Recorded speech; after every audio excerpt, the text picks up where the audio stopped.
مولاي صل وسلم دائما أبدا على حبيبك خير الخلق كلهم نبوي سيرة سيد الكونين والثقلين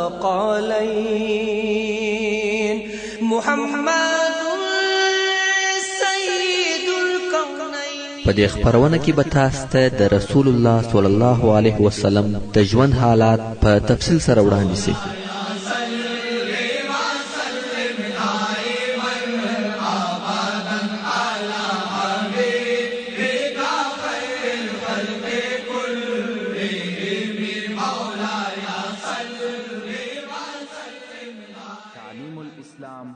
أعوذ بالله من الشيطان الرجيم.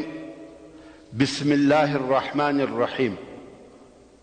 إن الحمد لله نحمده ونستعينه ونستغفره ونعوذ بالله من شرور أنفسنا ومن سيئات أعمالنا.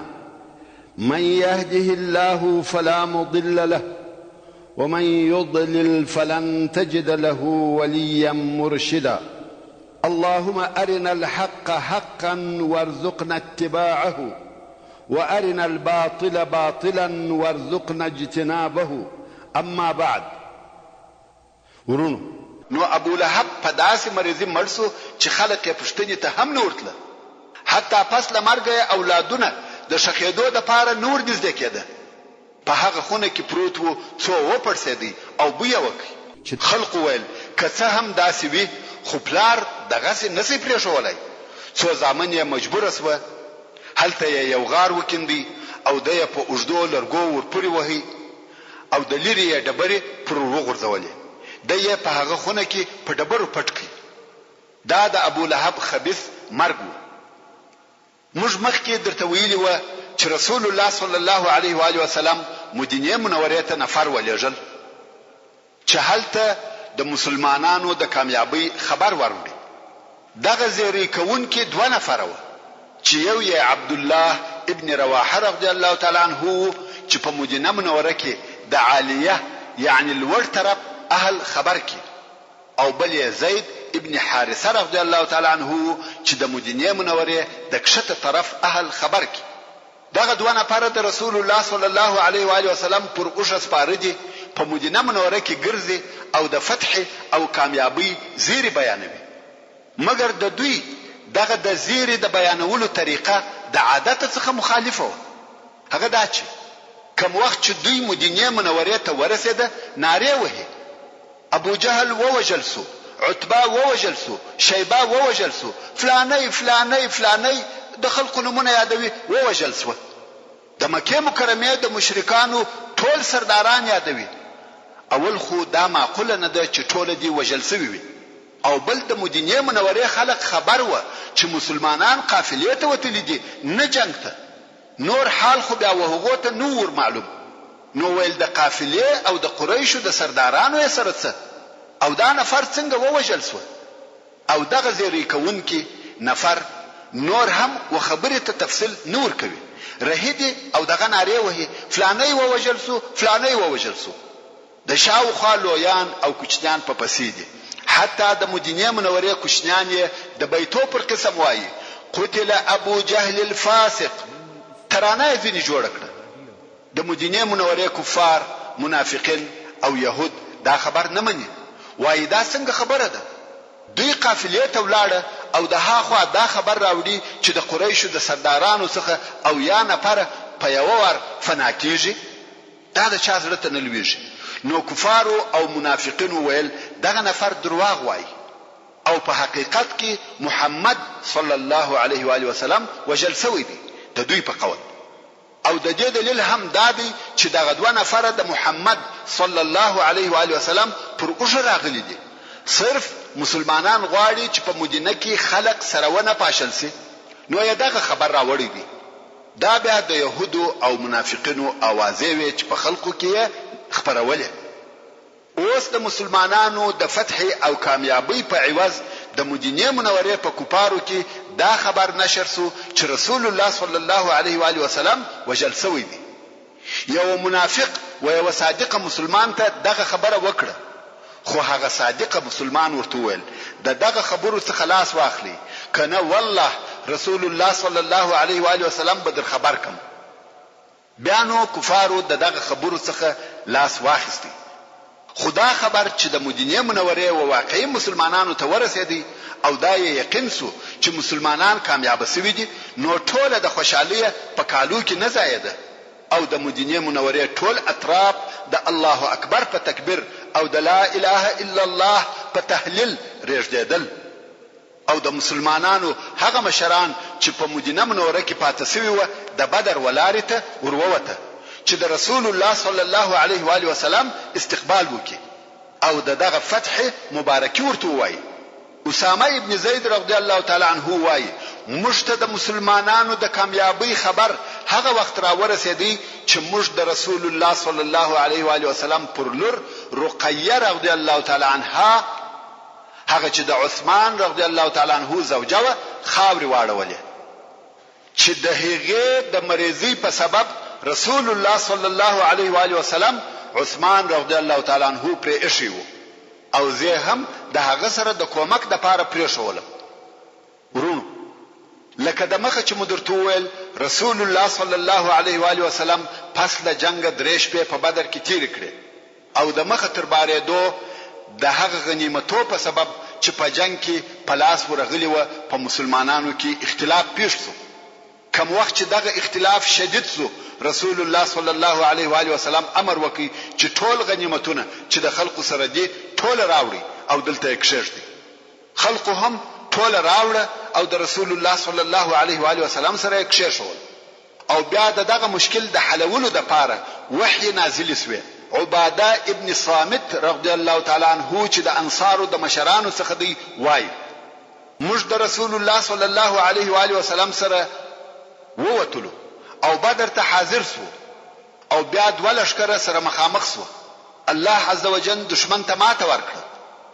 ځینې خلک په دشمن پسې و چې شړل او وجل او ځینې خلک د غنیمتو په ټولولو مشغول سو او ځینې کسان د رسول الله صلی الله علیه و آله وسلم د ساتنې لپاره ولاړ و چې دشمن حمله پر ونه کړي. کوم وخت چې شپه سوه د لشکر د خلقو په مابین کې خبرې شروع شوې. هغه کسان چې غنیمتونه ټول کړي و ویل دا غنیمتونه زموږ دي ځکه موږ ټول کړي دي، بل څوک حق نه پکښ لري. او هغه کسان چې په دشمن پسې تللي و هغه ویل تاسو تر موږ نه یاست حقدار ځکه موږ دشمن پسې واخیستی او شکست مو ورکړي. او هغه کسان چې پر رسول الله صلی الله علیه و آله وسلم یې پیره کړي و هغه ویل موږ پر دې بیریدلو چې دشمن به پر رسول الله صلی الله علیه و آله وسلم حمله وکړي نو موږ په دغه مشغول سو. الله عزوجل دغه فیصله د پاره د سوره الانفال اول نمبر آیات نازل کی چې فرمایي يسألونك عن الانفال قل الانفال لله والرسول فاتقوا الله واصلحوا ذات بينكم واطيعوا الله ورسوله ان كنتم مؤمنين. انفال يعني غنیمتونه. انفال جمع د نفل ده او غنیمتو ته په دې سبب نفل ویل کیږي چې دا د الله عزوجل د طرفه یو ورکړه او عطا ده.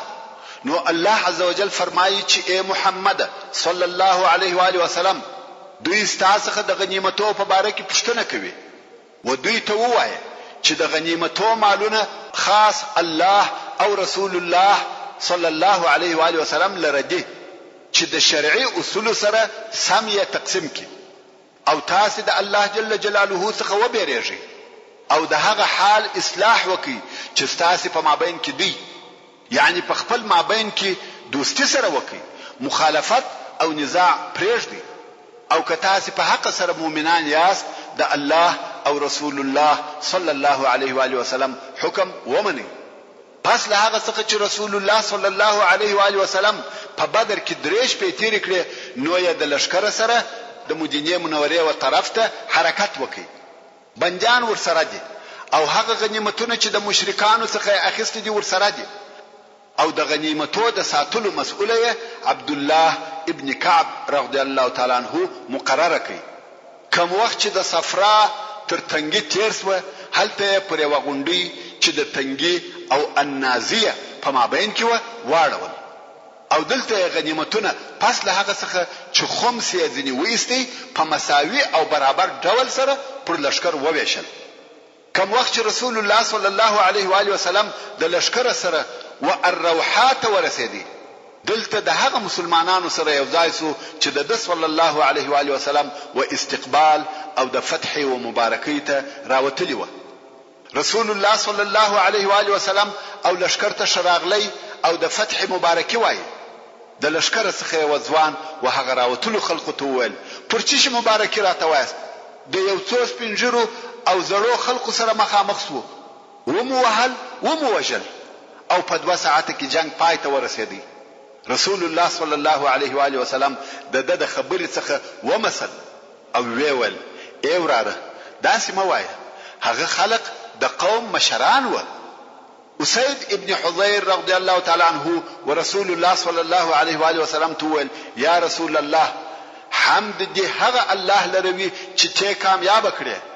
په والله یا رسول الله د بدر څخه زما پاتې کېده په دې سبب و چې ما هیڅ دا ګمان نکاوه چې ته د جنگ او لشکر سره مخامخ سې بلکې زما یقین داو چې فقط یو قافله ده که زه په دې پوهېدلای چې ته د دشمن سره مخامخ کېږې هیڅ کله به نه وای پاتې سوی. رسول الله صلی الله علیه و آله وسلم وفرمایل صدقت ته رښتیا وایې صحیح ده. او بیا رسول الله صلی الله علیه و آله وسلم مدینه منورې ته په داسې حال کې داخل سو چې په جنگ کې بری حاصل کړي او کامیاب شوی وو. په مدینه منوره کې او د هغې پر شاوخوا د اسلام ټول دشمنان ځنی وبېرېده او د اهل مدینه څخه ډېر خلق و اسلام ته داخل سو.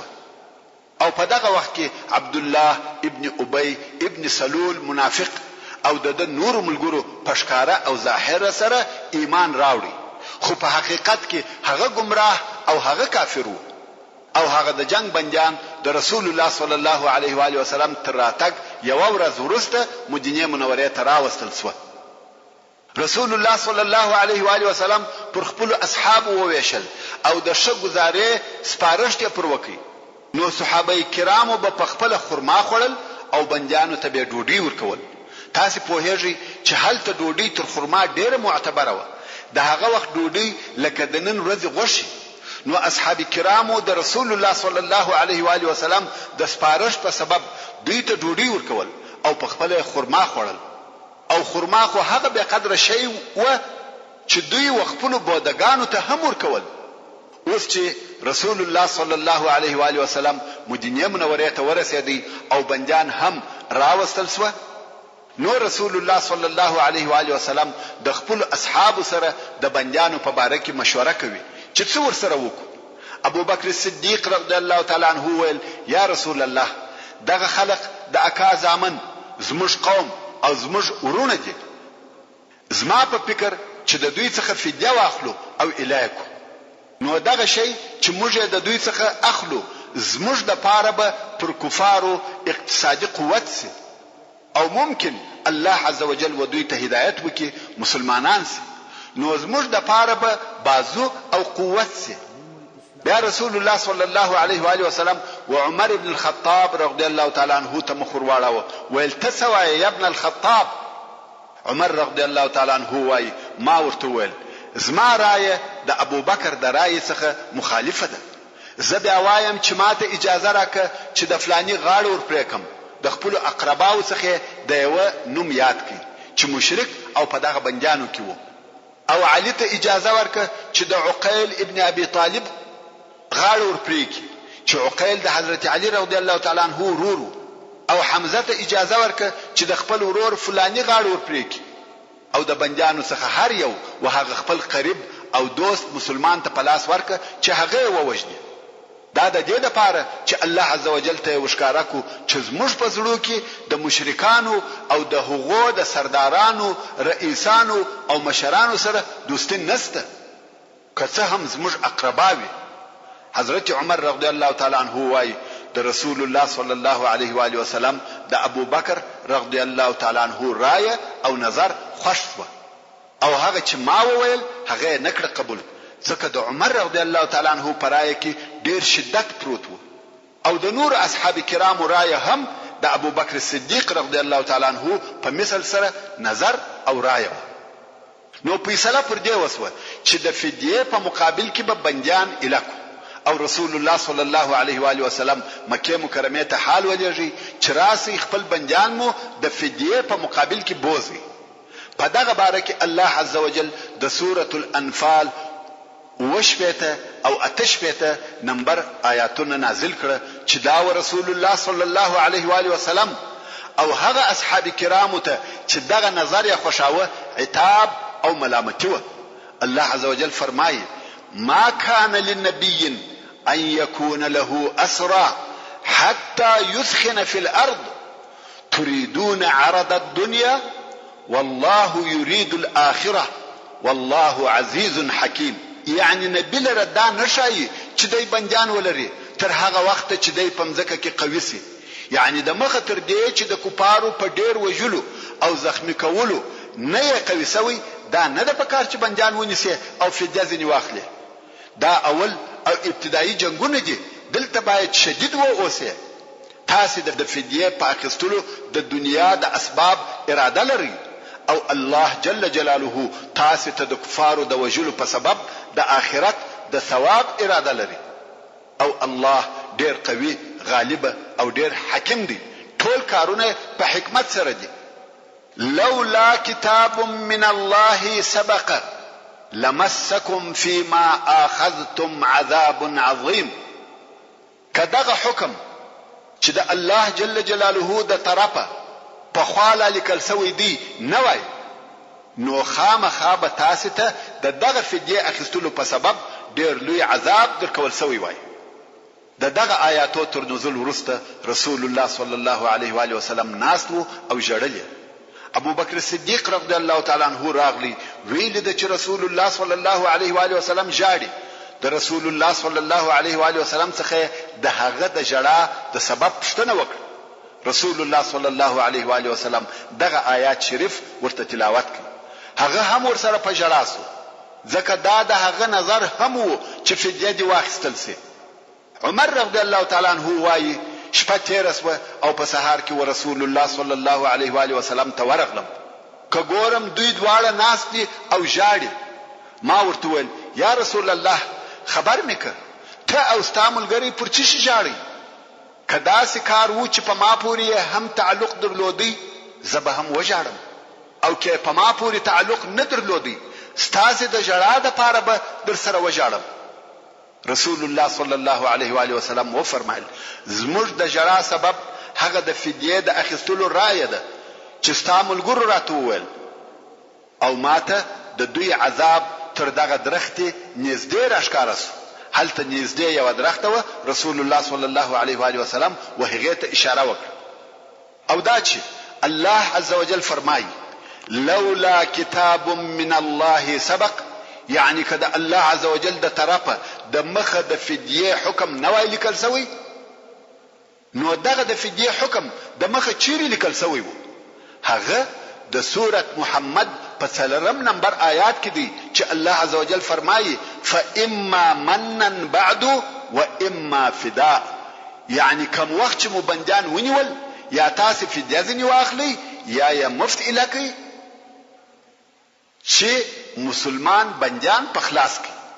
نو څنګه چې دلته د بندیانو څخه د فدیه اخیستلو اجازه و، نو ځکه عذاب نه ورکول سو او عتاب په دې سبب ورکول سو چې د مخ تر دې چې مسلمانان په مځکه کې قوي سي بندیان یې ونیول، او بل فدیه د هغو کسانو څخه قبول کړه چې یوازې د جنگ بندیان نه و، بلکې د جنگ لوی مجرمین و. حتی د نن ورځې دولي قانون هم د جنگ مجرمین بیل محاکمه نه پریږدي، او د جنگ پر مجرمینو غالبا د اعدام یا ابدي بند حکم راوځي. خیر، الله عز وجل دغه فدیه اخیستلو عفو ورته وکړه او فدیه شروع شوه. او د یو بندي فدیه 4000 درهم و، 3000 درهم هم و، حتی 1000 درهم هم و. د بندي و حال ته قتل کېده، او اهل مکه د لیک او لوست خاوندان و، یعنی باسواده وه او د اهل مدینه لیک او لوست نه وزده. نو هر هغه بندي چې فدیه یې نه درلوده و هغه ته به د مدینه منورې د هلوکانو څخه لس هلوکان ورکول سوه چې لیکل او لوستل ورزده کړي. کوم وخت چې به لیک او لوست ورزده کړه دغه یې فدیه وه او بندي به پرېښاوه.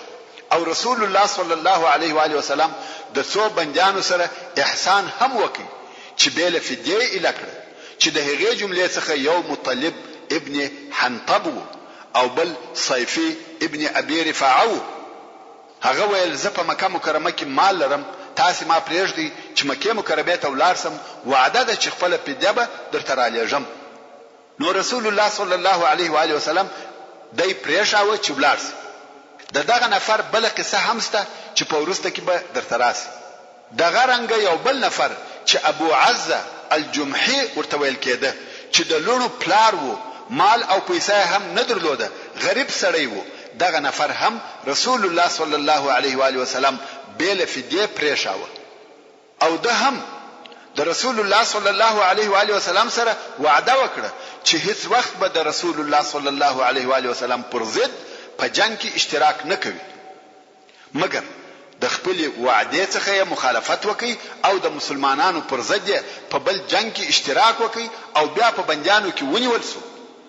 کوم وخت چې رسول الله صلی الله علیه و آله وسلم تراوستي نو دا ویل کته دا وار ما الکه وعده در سره کوم چې بل وار بستاسي پر ضد په جنگ کې ګډون نکوم.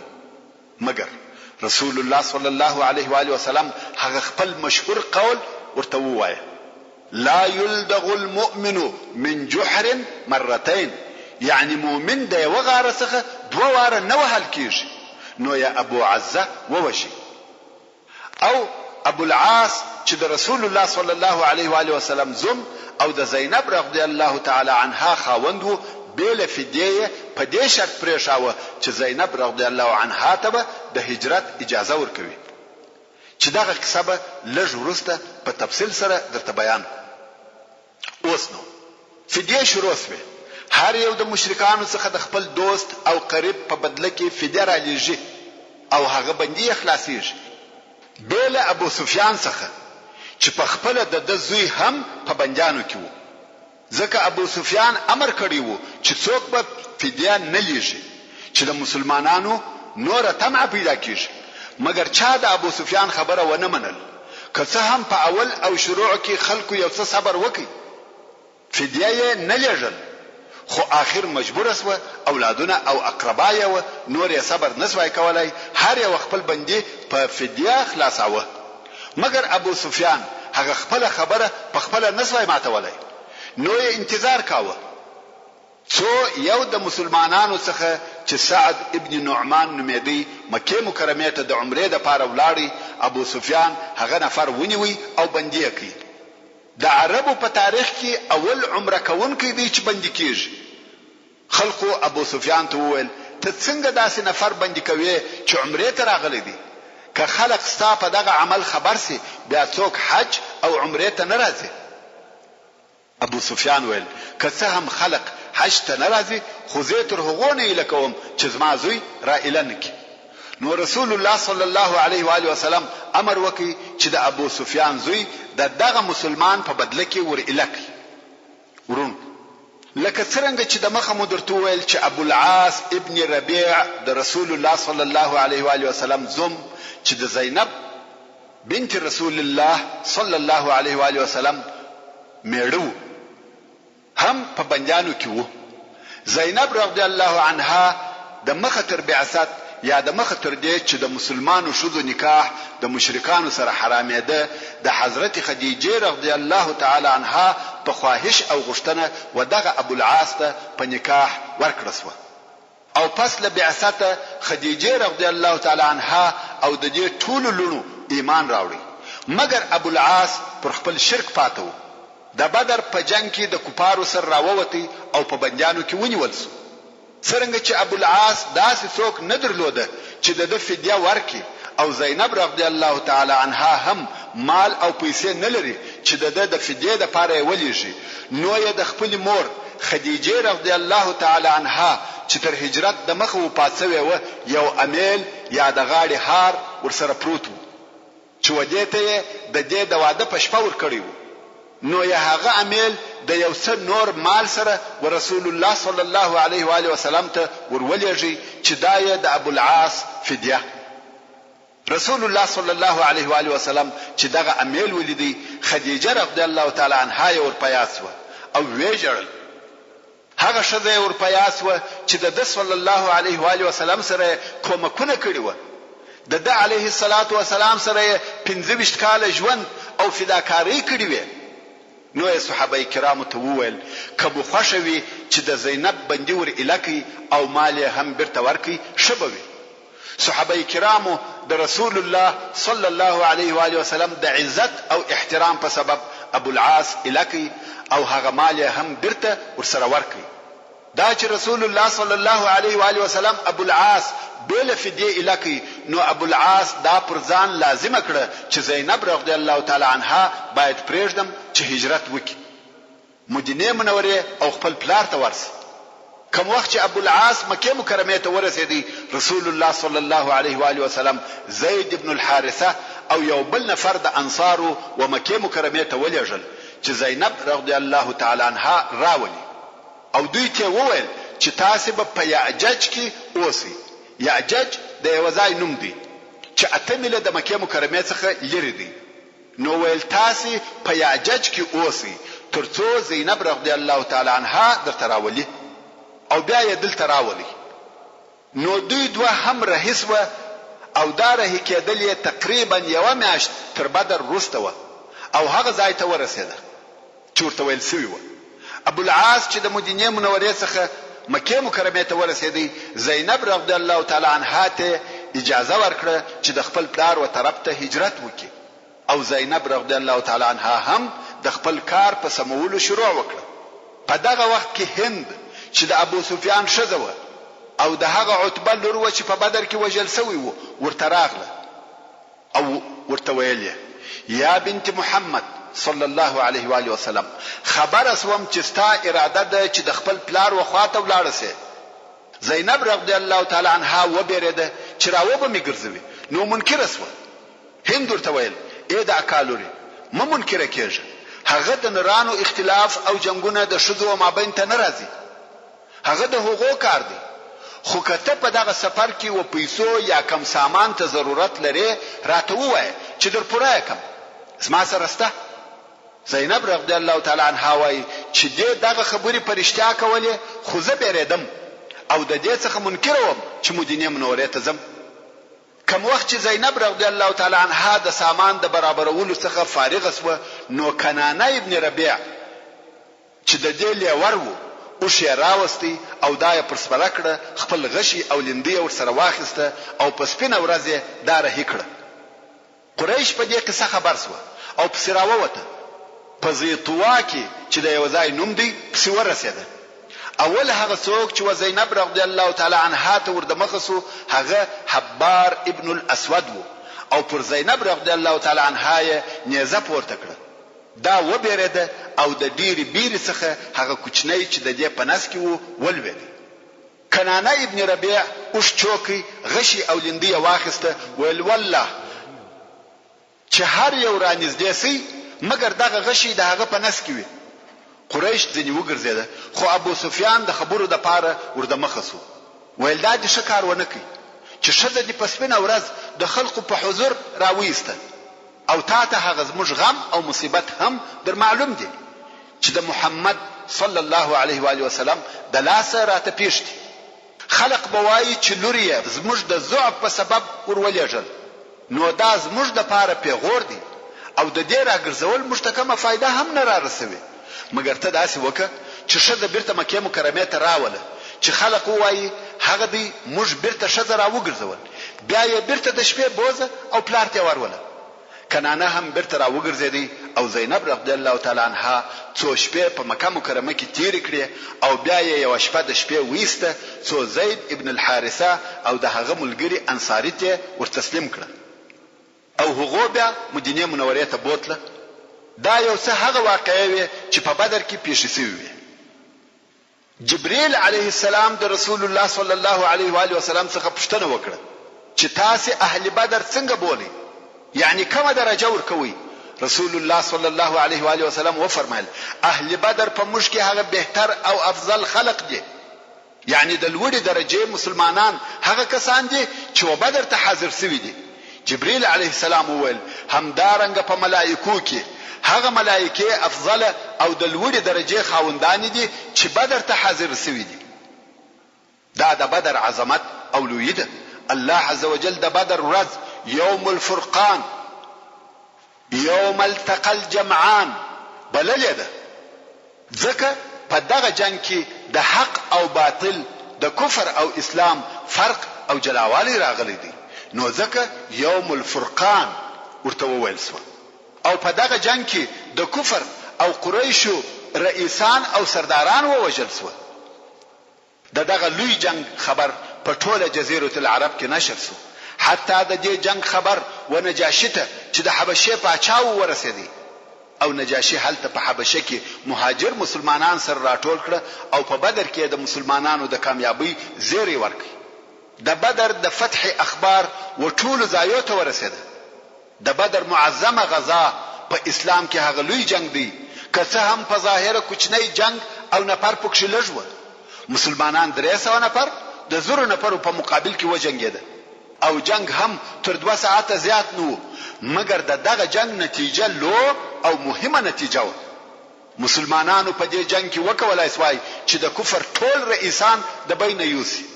په دغه جنگ کې د دې امت فرعون ووژل شو. اسلام په دغه یو جنگ نشر او مشهور شو. مسلمانانو وکولای شوای چې په دغه جنگ کې د قریش قوه، هغه چې په جزیره العرب کې لوی او مهم طاقت وو، د بین یوسي. دا د اسلام د نشرولو لپاره لوی اعلان وو، ځکه د عربو ساداتو او مشرانو شکست وخوړی. دغه جنگ د اسلام لپاره لوی دعوت وو. په پخوا کې رسول الله صلی الله علیه و آله وسلم و یو نامعلوم قوت خلق دعوت ول، مګر اوس د اسلام قوت او طاقت ټول تشکاره او معلوم سو. قریش ته شکست ورکړي، نو دا په خپل نسبت و په خواني دعوتو ته لوی دعوت او بلنه سو. مسأله که څه هم ساده او کوچنی و، مګر آثار او نتایج ډېر لوی و. د سورة الانفال ډېر آیاتونه د بدر د جنگ په باره کې نازل شوي دي. دغه سورت پر دغه جنگ الهي تفسیره ده. دغه تفسیره د هغه تفسیرو څخه ډېر مخالفه ده. ډېر مخالفه ده کم چې پاچاهان یا قومندانان یې پس له فتح او کامیابی څخه پر خپل جنگو کوي. اولا الله عز وجل د مسلمانانو نظر و هغه تقصیرات او اخلاقی کمبودتیاو ته ورواړاوه کم چې تر اوسه په دوی کې پاتې وي، او ځینې هم د ځینو مسلمانانو څخه پیښ شوه.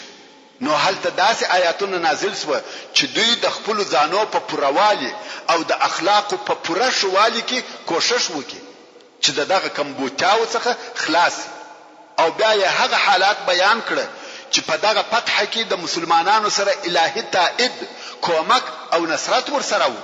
دا د پاره د دې چې دوی په خپل شجاعت او پهلواني مغرور نشي او په زړه کې غرور او کبریا ځای ونه نیسي، بلکې پر الله جل جلاله به توکل کوي او د الله او رسول الله صلی الله علیه و آله وسلم به اطاعت کوي. او بیا یې هغه لوړ هدف او مقصد ورته بیان کړي کوم چې د هغه هدف د پاره رسول الله صلی الله علیه و آله وسلم دغه خنړی جګړه وکړه او هغه صفات او اخلاق وروښول چې هغه په جنگو او معرکو کې د فتح او کامیابی سبب ګرځي. او بیا الله عز وجل مشرکانو، منافقانو، يهودو او د جنگ بندیانو ته خطاب کوي، بلغ او فصیح داسې کامل نصیحت ورته کوي چې دوی باید وحق ته تسلیم سي او د حق متابعت وکړي. او بیا الله عز وجل و مسلمانانو ته د غنیمتو په باره کې خطاب کوي او دوی ته دغه مسئله په متعلق قوانین او اصول کښېښول چې دا مسئله د همیش د پاره منظمه کړه. او بیا الله عز وجل د مسلمانانو د پاره د جنگ او صلح قوانین کښېښول. ځکه اوس چې اسلامي دعوت دغه د جنگو مرحله ته داخل سو نو دغه قوانینو ته اشد ضرورت وو د پاره د دې چې د مسلمانانو جنگونه یا اسلامي جنگونه هغه د اهل جاهلیت د جنگو څخه فرق ولري چې مسلمانان په اخلاص او اخلاقو په جنگي معامله کې تر نور تفوق او بهتري ولري او وجهان تداور وشي چې اسلام فقط یو فکری او نظری شی نه دی بلکې اسلام خپل متابعین پر هغه اساساتو مبادئ او تعالیمو تربیه کوي چې هغه ته وربولي په دغه سورۃ الانفال کې د اسلامي دولت د قانون داسې ماده مقرره شوه چې د هغه مسلمانانو چې د اسلامي دولت په داخل کې اوسېږي د هغه مسلمانانو سره چې د اسلامي دولت څخه د باندې اوسېږي فرق معلوماوه او ثابتاوه یعنی د دواړو طبقو د ژوند د حالاتو پوره مراعات پکښ شوی وو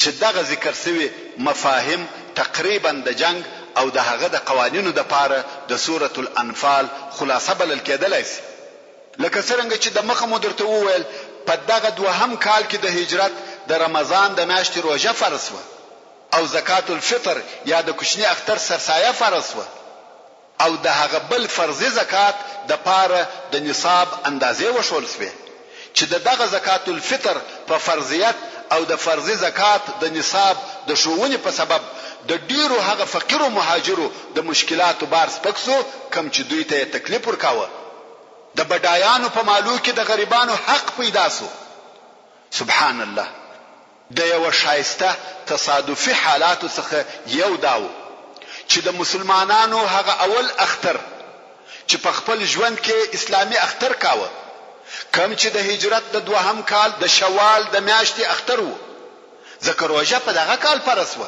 او دغه اول اختر وو دغه اختر یې پس له هغه ښکارا او معلومدار فتح څخه وو چې لږ ورځې مخکې په بدر کې په نصیب سو دا څونه بختور او مبارک اختر دی چې پس له هغه څخه مسلمانانو تراغلي چې د فتح او عزت تاج پر سرو ایشي وو او دغه اختر د منځه منظره څونه خوږه او شاندار و چې مسلمانان د تکبیر توحید او تحمید په نارو سره د کورو څخه راوځي او د دې زړونه د الله جل جلاله و طرف ته په شوق سره ورالوتل او د الله جل جلاله د رحمت او جنتو امید پس له دغه اوسنی نعمتو څخه چې امن او امان فتح او بریو درلودي او الله عز وجل دغه اوسنی نعمتونه د سورۃ الانفال په 26 نمبر آیات کې ورته بیانوي او فرمایي واذكروا اذ انتم قليل مستضعفون في الارض تخافون ان يتخطفكم الناس فآواكم وأيدكم بنصره ورزقكم من الطيبات لعلكم تشكرون یعنی تاسو هغه وخت در پیاد کی چې تاسو لږ او پمځکه کې مغلوبه او ضعیفه واست او د دې څخه بیریدل چې تاسو به خلق وتشتوي یعنی قریش یا فارس یا روم به مغلوبه کی نو الله جل جلاله تاسو ته ځای درکړي او تاسو ته په خپل کومک سره قوت درکړي او د طیباتو پاکو شیانو څخه رزق درکړي د پاره د دې چې تاسو د خپل رب عز وجل شکر ادا کړئ ورونو دا خو درته معلومه شوه چې د بدر جنگ د مسلمانانو او مشرکانو په مابین کې هغه اولنۍ جګړه و او دغه جنگ هغه د حق او باطل په مابین کې جلا کول کې جنگ و په دې جنگ کې مسلمانانو داسې بری لاس ته راوړي چې ټول عربو د مسلمانانو د کامیابی شاهدی ادا کوله او هغه کسان چې دغه جنگ نتایجو سره متفق او یو ځای کړه هغه کسان و چې دغه جنگ په مستقیمو خسارو او تاوانو ضعیف شوی و چې هغه د مکه مکرمه مشرکان و او هغه کسان و چې د مسلمانانو عزت او کامیابی پر خپل دینی او اقتصادي ژوند یو قوي ضربه بلل چې هغه يهود و د کوم وخت څخه چې مسلمانان د بدر په غزا کې کامیاب شول دغه دوه ډلې د قهر او غضب حسد او عناد په اور کې کړي دي الله عز وجل د سورة المائده په 2 نمبر آیات کې فرمایي لتجدن اشد الناس عداوه للذين امنوا اليهود والذین اشرکوا، یعنی هغه چې د مؤمنانو سره تر ټولو خلقو ډیر زیات عداوت لري هغه يهود دي او هغه کسان دي چې مشرکان دي. او د دغه دواړو ډلو د پاره په مدینه منوره کې ملګری او کومکان موجود و. هغه کومکان یې څوک و؟ هغه کسان و چې نور یې نو د خپل ځان د پاره په کفر او شرک عزت او وقار نه لیدي، نو په ظاهر مسلمانان سو چې هغه عبد الله ابن ابي ابن سلول او د ملګری و. او دغه ډله هم تر هغه دوه نور اولو ډلو په حسد او عناد قهر او غضب کې پر مسلمانانو کم نه و. او هلته یو بل څلرمه ډله هم و چې هغه صحرایي عرب و چې د مدینه منورې په شاوخوا کې اوسېده، خو د هغو د پاره د کفر او ایمان مسأله مهمه نه و. هغه بیا د چور او چپاول خلق و.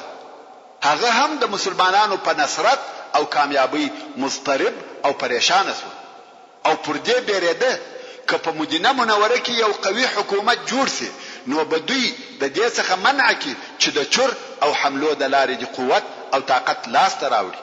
نو یې د مسلمانانو سره حسد درلودي او د مسلمانانو دشمنان وګرځیدل. نو په دغه سبب د هر طرفه پر مسلمانانو خطرونه راوګرځیدل. مګر دغه ډلو د مسلمانانو سره په خپل سلوک او کړنلاره کې فرق سره درلودي او هر ډلې هغه لار اختیار کړې و چې د دوی په فکر دوی یو خپل مقصد ته رسول. هغه کسان چې په مدینه منوره کې او د هغې پر شاوخوا اوسېده هغه په ښکارا سره اسلام راوړي، خو په دننه کې د شر او فساد د سیسو او فتنو په جوړولو کې کوشش کاوه. خو يهودو بیا په ښکارا سره د دشمنی اعلان کاوه، خپل حسد او عناد و میدان ته راوېستي. مګر د مکه مکرمه مشرکانو بیا د فیصله کون کې جنگ اختارونه ورکول او د خپل انتقام او بدله ناره وهله او د جنگ د پاره پښکارا سره خلق او اسلحه سره جمع کول چې د دوی حالاتو په زبان حال سره و مسلمانانو تداویل چې خامخا یو داسې ورځ راتلونکې ده چې موږ بس تاسو څخه خپل بدله او انتقام اخلو. او واقعا یې هم په ورسته کې داسې جنگ و مدینه منورې ته وروستي چې د مسلمانانو پر هیبت او نامه ډېر بد اثر وکړي چې هغه د احد جنگ. خو مسلمانانو په دغه خطرناکه موده او حالاتو کې د خپل قائد اعلی په قیادت داسې رول ادا کړي چې په هغه رول کې د رسول الله صلی الله علیه و آله وسلم د قیادت نبوغ او عبقریت زلیدي. رسول الله صلی الله علیه و آله وسلم و دغه ټول خطرونو ته پوره وش او بیدار او د هغو د محو کولو د پاره یې ډېر ښه نقشه او کړنلاره عملي کول چې اوس به پراتون کې بحث کې دغه حالات بیان په مختصر ډول سره واوري. اول په کودر کې د بني سلیم غزا پس له بدر څخه د مدینه منورې استخباراتو ورسول الله صلی الله علیه و آله وسلم ته دا خبر راوړي چې د بني سلیم قبیله چې د غطفان د قبیلو څخه یو قبیله ده د مدینه منورې د حمله لپاره لشکري سره برابروي. نو رسول الله صلی الله علیه و آله وسلم ډیر ژر د 200 سپرو سره دغه قبیله و طرف ته ورووتی چې دغه فتنه په هغه خپل ځالګي کې خاموشه کی ترڅو چې دغه قبیله و کوروته چې په کودر کې پراته ورورسېدي. بنو سلیم ته چې دا خبر ورسېدي د خپل کورو څخه وتښتیده او هلته په یو شیله کې 1500 اوشه او یو مریی چې اثار نومېدي ځنې پاتې شو. دغه اوشان او دغه نفر مسلمانان ونیول. پس له هغه څخه چې د اوشانو څخه خمس وېستي پاتې اوشان یې پر مسلمانانو تقسیم کړه چې هر نفر ته 2 اوشه ورسېدل او هغه مریی آزاد او الک. رسول الله صلی الله علیه و آله وسلم په دغه ځای کې 3 شپې تیر کړې او بیا بیرته مدینه منورې ته ولاړ. دغه غزا د هجرت په 2 کال او د شوال په میاشت کې و چې دا غزا تر بدر و ورځې وروسته و. د رسول الله صلی الله علیه و آله وسلم د ترورولو یا وجلو د سیسه ورونو دا معلومه خبره ده. کوم وخت چې مشرکانو په بدر کې ماته وخوړه او ډیر مشران یې ووژل سو. نو د مکې مکرمې مشرکان لکه د اور کوره د رسول الله صلی الله علیه و آله وسلم پر ضد په خپل ځانو کې سره ایښېده، ترڅو چې د مکې مکرمې دوه پهلوانانو داسې یوه دسیسه جوړه کړه چې دغه اختلاف او تفرقه دغه ذلت او سپکاوي ریشه د بیخه وکاږي. او دغه ریشه د دوی په فکر رسول الله صلی الله علیه و آله وسلم. قصه داسې ده: عمیر ابن وهب الجمحي چې د قریشو د شیطانانو څخه بلل کېدی، چې رسول الله صلی الله علیه و آله وسلم او د دوه مکرمو اصحابو ته په مکه مکرمه کې ډیر آزارونه ورکول. اوس دغه عمیر زوی د بدر په بندیانو کې د مسلمانانو سره بندي دي، او بل صفوان ابن امیه ابن خلف چې پلار او ورور په بدر کې وژل شوی دي. دغه دوه نفر د کعبه شریفه په حجر یا حتم کې سره ناست دي او خبرې سره کوي. اول یې هغه کسان یاد کړه چې د بدر په جنگ کې وژل شوی و، او بیا مسلمانانو وسات ورواچول، او بیا یې د مکې مکرمې د خلقو غمونه سره بیانول، ترڅو چې صفوان وویل والله پس له دوی څخه په ژوند کې خوند او خیر نشته.